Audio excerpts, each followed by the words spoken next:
¿Qué tal? Bienvenidos a Zona de Impacto. Yo soy Jesús Cervantes. Estamos ahora aquí para abordar un tema de seguridad y tenemos a nuestro especialista, a Fernando Ruiz, que él es presidente del Consejo para la Ley y los Derechos Humanos. Gracias por estar aquí, Fernando. Al contrario, gracias a ti por la invitación. Fernando Ruiz, usted recordará, ya ha estado con nosotros en otros temas. Él nos desmenuzó en su momento todo lo que tuvo que ver con este multihomicidio en la colonia Narvarte. Hoy lo tenemos aquí para que nos hable de todas estas inconsistencias que hay luego de la detención del joven estudiante menor de edad de 17 años, Marco Antonio. A Marco Antonio, ya sabe usted, lo detuvieron el día 23 y no supimos de él hasta el día domingo, una semana después, que no sabemos si el muchachito fue violentado. Todo esto nos los va a explicar ahorita Fernando. Cuéntanos violaciones a los protocolos y también faltas del gobierno. Se habla de que no hubo una desaparición forzada, según el jefe de gobierno, el señor Mancera, y tú me decías fuera de las cámaras que eso fue una aparición forzada del joven después de toda esta gran movilización que hubo de la gente. Vamos a platicar un poquito de eso, Fernando. Cuéntanos. Mira, de entrada, lo que vimos por parte del gobierno de la Ciudad de México fue una operación de control de daños. Okay. Que eso es bastante lamentable, ¿eh? Que la autoridad se dedique, antes que nada, a ver cómo controlar los daños, que a sancionar, investigar y salvaguardar la integridad de un menor de edad desaparecido. Si es una desaparición forzada o es una privación simple de la libertad, no lo define Mancera. Está equivocado. Y es triste ver a un doctor en Derecho que lo diga y se expresa de esa manera, tratando de suavizar la gravedad de los actos cometidos por los policías. Y si quieres, tomamos esa parte, cómo empieza esta historia y todas las torpezas que hay en la narración oficial que nos han dado las autoridades. El hecho de que se detuviera a Marco Antonio en presencia de otro jovencito, que es el que toma la última foto que hasta ese momento se tenía de él, ya pone en duda toda la veracidad de lo que nos ha venido comentando Mancera y su equipo, Almeida como secretario de Seguridad Pública. Vamos, ¿cómo es posible que un policía que ya pasó por los entrenamientos de lo que es el nuevo sistema de justicia penal se atreva a detener a un menor de edad sin tener a su lado a la persona que lo está señalando? Porque tú recordarás que acusaban a este jovencito de que se había robado un celular. Ok. Tenemos ahí dos elementos. Uno es un menor de edad. ¿Hay una ley distinta que se aplica para él? Por supuesto. Y los protocolos para manejar la detención de menor de edad son muy específicos y del conocimiento de todo policía que sale a la calle. Y la segunda es que quien te acusa, seas mayor o menor de edad, quien te acuse de haber cometido un delito, tiene que estar presente, claro, señalándote como presunto culpable para que el policía pueda ingresarte a el vehículo, exacto, a la patrulla. Exactamente. Desglósanos más eso, por favor. Desde el momento en que ellos se acercan, narra el amigo de Marco Antonio, que primero son 2 motociclistas y se le unen 2 policías más. En total eran 4 policías los que someten y detienen a este joven. Incluso narra este testigo que lo golpean con el casco. Le dan un cabezazo. Hay que tener mucha atención de ese detalle, porque podría ser lo que ha traído la situación actual en el sentido médico de Marco Antonio. Ahorita lo abordamos. Nunca está presente una persona que diga, deténgalo porque él me asaltó X. Nunca estuvo presente esa persona. No hay quien lo acuse. Nada. Simplemente lo golpean, lo someten y le privan su libertad. Desde el momento en que lo están abordando ya es un acto de molestia. Desde el mismo momento en que lo están abordando. Una autoridad con el nuevo sistema penal acusatorio sabe perfectamente que no puede estar haciendo actos de molestia hacia los ciudadanos si no están justificados. Acto de molestia, sí está tipificado, así está considerado. Está considerado como un acto de molestia y de ahí ya se ven los derivados en todas las acciones que ellos realizaron, qué faltas y qué delitos se cometieron. Okay. Aquí hay faltas administrativas y hay también delitos que se tienen que perseguir, delito de alto impacto, estamos además hablando en agravio de un menor. Okay. Se ha discutido mucho que si simplemente es la privación de la libertad, no. Es desaparición forzada. Este caso reúne las 2 características principales que exige la ley para poder tratar la desaparición forzada. Una, la privación ilegal de la libertad, que la hubo y está reconocida en las declaraciones de los policías. Y 2, la negativa a entregar la información sobre el paradero de la persona que ha sido desaparecida. Teniendo estos dos elementos, por supuesto que estamos ante el delito de desaparición forzada. No es simplemente privación de la libertad. Okay. Hay desaparición forzada. Ahora, hay contradicciones brutales de parte de Mancera y su equipo. Para empezar, hay dos versiones. Primero dicen que los policías reconocen, sí, efectivamente, haberlo subido a la patrulla, pero que a 2 calles lo dejan ir, porque ya no habían encontrado al supuesto afectado. La segunda versión, que es todavía más patética, dicen que van hasta el Ministerio Público con el detenido, lo ingresan y se van a buscar al afectado. Y al llegar al lugar ya no lo encuentran, por lo tanto el Ministerio Público ordena su inmediata liberación. Cualquiera de las dos implica el mismo delito y el mismo fin, privación ilegal de libertad con desaparición forzada. Como quiera que lo acomoden, es un delito grave porque se cometió en agravio de un menor de edad. Los policías, déjame decirte, están entrenados para cuando tienen enfrente a una persona que luce demasiado joven, seguir los protocolos adecuados. Lo primero que tienen que hacer es entrevistarle sobre su edad.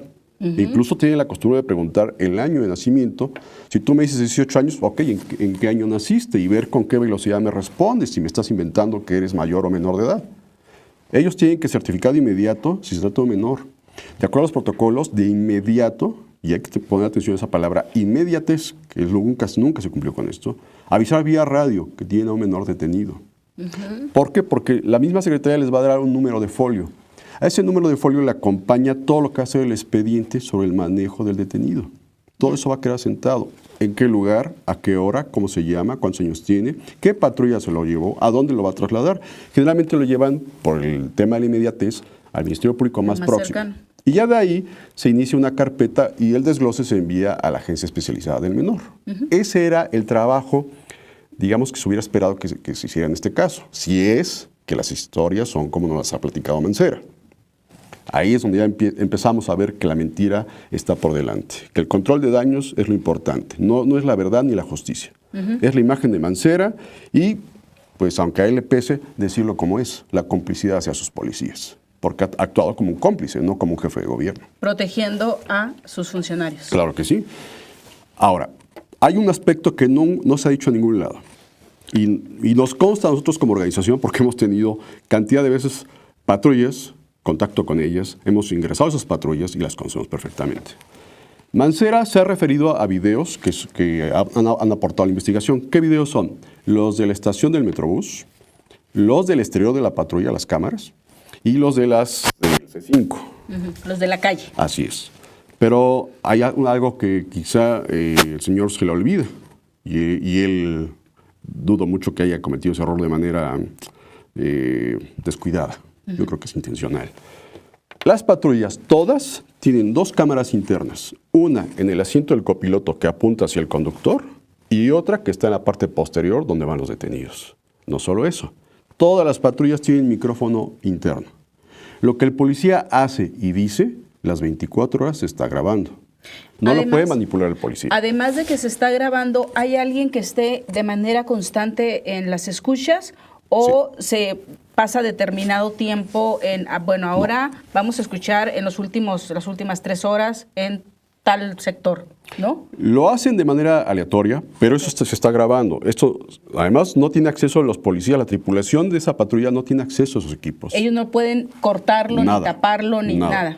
Al grado, te puedo decir, y nos consta porque lo presenciamos, policías que estaban haciendo uso de un vocabulario inapropiado dentro de la patrulla, refiriéndose al propio secretario de Seguridad Pública, fueron llamados vía radio. En otra ocasión. Ajá, así es.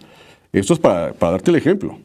De que sí están atentos a las escuchas. Se les pidió que moderaran su vocabulario. Ok. ¿Cómo supieron que estaban hablando mal del secretario? Porque hay micrófonos dentro de las patrullas. ¿Eso forma parte, Fernando, de los nuevos protocolos? ¿Lo trae por obligación todos los vehículos, todas las patrullas, o solo algunas y en determinados sectores? Más bien, solo algunas patrullas no traen micrófonos y cámaras. ¿Cuáles? La de los mandos. La tropa y mandos medios, todas traen. Todas. En este caso, estamos hablando de tropa, que fueron las personas que ingresaron a este muchachito a la patrulla. Por lo tanto, de inmediato, ¿supieron ellos dónde estaba el muchacho? Por supuesto. Incluso cae en otro error, Mancera. Él dice que al cotejar el GPS de la patrulla con la geolocalización del celular de Marco Antonio, todo coincide. ¿En serio? ¿Por qué si estabas haciendo una geolocalización del celular de Marco Antonio no la continuaste hasta ubicarlo? Claro, si sí te funcionó en los primeros minutos y con eso respaldas de que sí lo detuvieron y sí lo soltaron. Y sí lo soltaron. ¿Por qué no continuaste? Continuaste y sabías dónde estaba el niño a Para los 5 minutos. Segundos incluso. A los segundos. Porque la grabación se hace inmediatamente y se va a la central de la policía. Ellos lo único que necesitan es ¿qué patrulla? Pues la 103 S1. Ok. Y bajan de inmediato los archivos. Y saben perfectamente qué pasó. ¿Por qué no nos han mostrado esos videos? ¿Qué pasó dentro de la patrulla? Y eso preocupa más ahora que está el dictamen médico, que algunos medios han publicado, con los daños que presenta Marco Antonio. Y ahí estaremos hablando qué ocurre con el cabezazo que le dan con el casco. Podría ser que esa es la causa. Este delirium mixto que le diagnostican, bueno, pues entre sus características puede ser consecuencia de un golpe en el cráneo. Y que habría que ver incluso, tengo entendido que le están haciendo esos estudios todavía, tomografías, para determinar si es que hay alguna lesión interna. Hasta lo que yo sé es que ahorita también le diagnosticaron un problema de los riñones, que pudiera, una de las posibilidades es que le hubieran dado algún tipo de sustancia que le haya generado esa enfermedad o ese padecimiento que hoy tiene este muchacho. Mira, desgraciadamente ahí hay una laguna muy grande que no se va a poder resolver en tanto Marco Antonio no esté en condiciones de rendir una declaración. ¿Qué pasó con él esos 5 días? Solo él lo sabe y los policías. Si analizamos los antecedentes, empezamos a encontrar aspectos muy preocupantes. Hay 3 cambios de ropa. ¿Cómo los obtuvo? ¿Estuvo realmente deambulando? Y ojo con esa palabra, deambulando. Es malintencionada. Y la empleó Mancera en su conferencia, mientras él cobardemente se escondió durante todo el tiempo que estuvo desaparecido. Solo dio la cara al final. Cuando, sin tener la confirmación de los padres, solamente le habían expresado que al parecer el muchacho del video era su hijo, porque además el cambio físico fue dramático, pero era un parecer. No había una confirmación oficial ni legal sobre la identidad de ese muchacho. Cometió un error el jefe de gobierno al utilizar ese tipo de léxico, de decir deambulando, decir desorientado. Pues más que un error, fue una mala intención. Un error, ahorita puedo tirar esta taza por error, pero no es lo mismo que yo haga esto a que yo la arroje a una persona, ¿no? Ahí hay dolo, y en este caso hay dolo. ¿Cuál crees desde tu punto de vista que es el dolo? O sea, ¿para qué usar la palabra deambular? Bueno, lo que se quería perfilar, ¿qué pasó con Lesbi? La chica que aparece muerta en Ceú. De inmediato, que si la muchacha era adicta, que si se embriagaba, que si no trabajaba, que si no... Empezar a menospreciar la identidad de la víctima. Es el mismo trabajo. No es lo mismo que yo te diga, fue localizado por cámaras de tal servicio del Estado de México. ¿Para qué tengo que decir deambulando? Porque además yo ya vi ese video, yo no veo a una persona deambulando. Claro. Lo que está deambulando es la cámara, de hecho. La cámara está haciendo giros sin ningún sentido. O sea, la palabra deambular te puede implicar que estás bajo los efectos de una droga, por ejemplo, ¿no? Entonces que eres un adicto. Vaya, te puede generar todo eso en tu cerebro. Tú que lo estás escuchando así de repente, a bote pronto. Finalmente es manipular la información y el sentido que le vas a dar a ella y cómo la va a recibir un auditorio. Es la intención que lleva utilizar ese léxico. ¿Y daño moral? Por supuesto que hay daño moral, por supuesto que lo hay. Desde el momento en que es privada de la libertad como menor de edad, no se rinde un informe oficial, no se le presenta oficialmente ante el Ministerio Público, se le golpea, no hay una motivación, por supuesto, para la detención y mucho menos para los golpes. La madre desconoce y el padre también el paradero de sus hijos. Por supuesto que hay un daño moral que se tiene que reparar. Esto no termina con sanciones penales y administrativas. Esto incluso es una causa civil.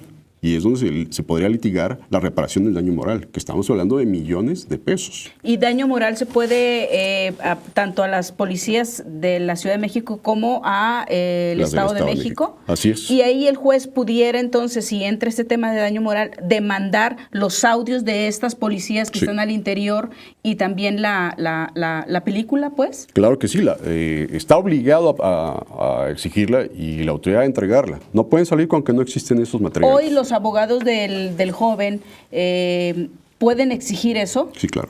Por supuesto, porque forma parte de una legítima defensa. Ajá. Tú como autoridad has violentado mis derechos humanos. Yo tengo todo el derecho a que se inicie un proceso en contra de quienes los violentaron y me reparen los daños que me han causado. Entonces, la policía del señor Mancera está obligada a entregar todo eso y ahí ya sabríamos de una vez cuál es no la verdad histórica, sino la verdad real. No la que convenga contar. La parte que además... Un minuto más para terminar. La parte que todavía le lesiona más es que se filtran las fotografías de Marco Antonio cuando aparece. O sea, no se siguió ningún protocolo, ni la autoridad de la Ciudad de México, ni la del Estado de México. Muestran tal cual a este jovencito, no se protege su identidad, con todos estos calificativos de deambulando, desorientado y demás. Y además de que es un menor de edad. Para empezar, por el solo hecho de ser menor de edad, no importa en qué condiciones lo encuentres, tienes que preservar su identidad en todo momento. Ahora, ya, terminamos. ¿Cree usted, de acuerdo al delirium, que el muchachito haya recibido no nada más golpes, sino otro tipo de agresiones? Puede ser. Puede ser.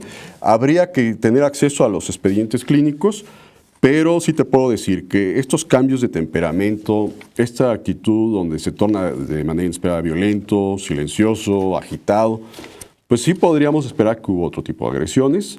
Yo incluso dudo que estos 5 días él estuvo, como dice Mancera, deambulando. Yo dudo que estuvo porque habría que explicar cómo es que aparece en 3 ocasiones con distintos cambios de ropa. Y en lugares distintos, ¿no? Así es. Bueno, pues nos vamos, ya sabe, este tema de la detención de jóvenes, el caso de Marco Antonio es solamente una muestra de lo que ocurre en nuestro país y no es de hace 1 año, 2 años, tenemos más de una década, recordemos detenciones arbitrarias en el News Divine, la desaparición forzada de los chicos de Ayotzinapa, recordemos también de un colombiano que tuvo que salir huyendo al final de este país después de haber sido violentado por los propios policías. Y bueno, hay un sinnúmero de casos que no nada más ocurren en la Ciudad de México, en todo nuestro país, porque no hay verdaderos protocolos y tenemos una policía que no está capacitada y gobiernos que tampoco pretenden o intentan cumplir con su trabajo. Gracias, Fernando, por haber estado con nosotros. Gracias. Hasta luego.